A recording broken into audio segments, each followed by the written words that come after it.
it to lead a regular life after leaving prison? Who are the charitable organisations that will support you? Who are the people that will give you some advice? And what about employment? Who are the companies that will give you a job?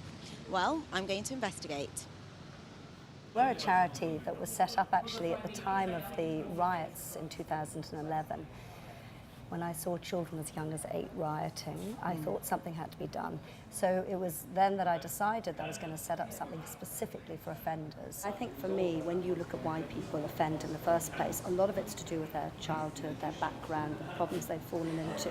So for me, one of the most important things is how do you unlock the pain that's sitting in there? We then, most importantly, then look at employability skills. Once you get a young man onto a new path, what it then has is this extraordinary effect in his community with the family and other people.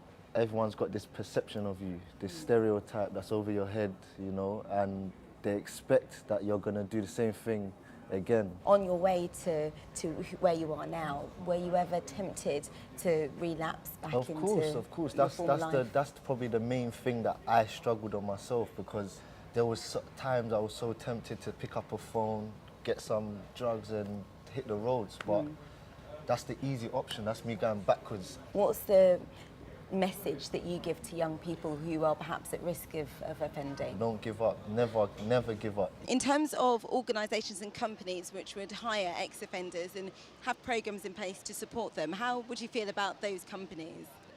Well, as a matter of fact, I actually run a company, and I don't think I'd have a massive issue with it myself. It is news to me. I haven't heard it before, but I actually think it's a really good thing. I didn't know that, no. I thought it would be the opposite, actually. So Halfords has got a couple of cycle workshops in 2 prisons. It gives us an opportunity to build someone's skills before they join us, and it's a skill that we find very difficult to recruit. The government funding to encourage other companies to be involved in recruiting from those with a criminal conviction could be helpful. It wasn't a driver for us. For us, it was around tapping into new talent, but also about getting skill into our business that we find difficult to recruit. So you often hold recruitment fairs in prisons. So how beneficial are they? Richard Branson is really passionate about giving ex-offenders a second chance. It also allows us to open up a whole new talent pool that we wouldn't have access to. It just gives them hope that actually there are businesses out there that will give them a second chance. So what are some of the other benefits then that you would say you have from employing ex-offenders? So they love their jobs, they love coming to work every day and making a contribution, and they do add value to the business. They're treated like anybody else and they're part of the Virgin Trains family. There are loads of benefits hiring those with a criminal conviction.